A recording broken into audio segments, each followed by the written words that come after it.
Hello everybody, my name is Hugo and today we're going to be interviewing Tristan. He does international merchandise flipping. He does anything from shoes, expensive clothing, and exclusive re-releasing from anywhere in like shoes that are Yeezys, Supreme, and other expensive brands that you can't find internationally in Mexico. That's right. How's it going, guys? My name is Tristan Gomez. Today we're gonna, be picking my brain and also picking off of Hugo Lira's brain. Fantastic. So Tristan, just give us a little bit of background on how you got into the merchandise flipping. I've always been in the sales aspect game, and what really pushed me to go in that route is I took a position and in a company, and I wasn't making the same amount of money when I was by myself. Now I was managing 6-7 people, and and that kind of thing. You don't make a lot of money sometimes because it is a way to move up, and you might make less money. So I got accustomed to that lifestyle, making some good money. So I wanted to find other sources to kind of get back to that lifestyle. So my mind started wandering around, watching videos, different ideas, trying to put things together. And then that's where I finally walked into a thrift store one day, just random, just walked in, and that's where it all started. Thrift store, started from thrifting little things here and there, from clothing. A lot of people do that nowadays, and that's really where it took off. So I know you had a background like with shoes. Your first job was shoes, and I know you had a little success going with shoes. Tell us a little bit how you went from like shoes and then taking them to Mexico and flipping them almost for quadruple the profit, because I know Mexico doesn't have like the resources we have. So my first job before I got to that level was and I had a little bit of background with the flipping. That's why I kind of went to the thrift store at that time. But I used to work straight out of high school and in high school at a Foot Locker. So we would get some crazy releases like Yeezys, Jordan 11s, Jordan 3s, exclusive editions. And since I worked there, I kind of had like hands-on kind of grabs of what I wanted and what sizes. You start learning the sizes, that are more, on demand and things like that. So, quickly I just started building a base that, first it was local flipping, maybe $50 over retail, 75 on a good one, where I started building those relationships and partnerships, where that's where I started going international and taking some of the big supplies that I would have here from other flips and then shoes I had already saved from those exclusive flips, and taking them to Mexico and making quadruple what they were worth and my profits. That's where I also started going into, when I built those relationships in Mexico, buying clothing and bringing it back into the US that was vintage, and flipping that stuff too, making more money.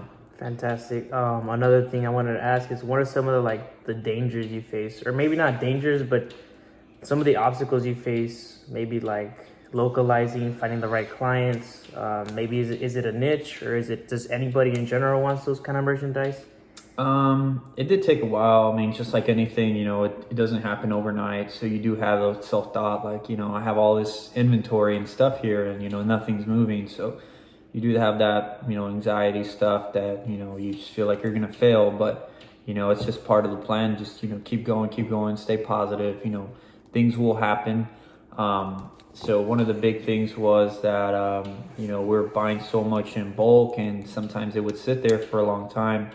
But the thing was just to, keep trying, keep building that inventory, and slowly during seasons, that's where I started learning a little bit more in the resale is, you have peaks, ups and downs, with back to school, that's more vintage, kids want to go back looking fresh, shoes sell a lot more. You start doing backpacks.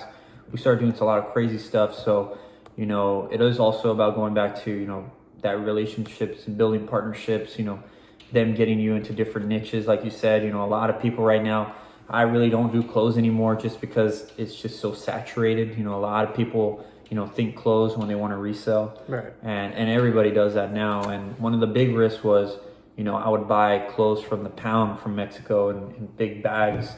So I didn't even know what was in them. But, we get them so dirt cheap here to come in that, it really didn't matter. But after you buy so much, it's just really sitting there. So little things like that, Right. And I think So- some of the biggest things you also mentioned was like the border crossing when you had bags in bulk being searched and stuff like that. Yeah. That was a big like obstacle. Tell us a little bit like your experience in that. So I'll tell you the first time, because after a was while it kind of you get used to it. But the first time, we're going back with about 20 bags, literally big freaking trash I remember you bags, telling me that. heavy duty trash bags. So going back, and we have literally like the car full. I had to rip my mom's Explorer, and it's full of black bags. Automatically, It's a red flag. red flags. So they got us out. They had the dogs and everything when we're trying to go back. I'm there. I'm not good at this stuff. I'm having anxiety. Stressing out, thinking the worst. Maybe something's in the bag. I don't know. I'm buying this stuff in bags. It could. Something could have happened.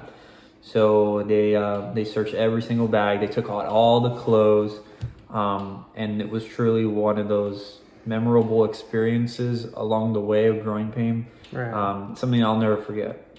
Yeah, so recently we just had a Yeezy release, and I know you got a couple pairs in. Tell us about like your biggest, because I know you have reoccurring clients like telling you, hey, you got these shoes, you got this kind of like merchandise. What would you say is the biggest sale? Like what city do you go to a lot? I know Monterey you go a lot, like probably once or twice a month in bulk. Yeah, so I do get a lot of my inventory sourced throughout the United States now. We're doing well, and it's all about relationships. So basically what I'll do is I'll source a lot, my local, other states, grab as much inventory as I can. And like Hugo said, is Monterey is one of my favorite destinations. I feel it's a lot safer. I'm very comfortable there, and I have guys kind of around the area that set up these little events and little shoe boutiques that we go to now, and have little events for those things. So we have one coming up in January going up there, and we're gonna have a lot of big sneaker events. So I'm looking at taking over close to 300 pairs of shoes of Yeezys, Jordan, Gucci. Got a bunch of stuff that we have sourced and ready to take. Fantastic. Well, thank you so much, Tristan, for your time. I know it's cutting short and you got to go to bed, so. Yeah, thanks, thank you again, appreciate Hugo. it.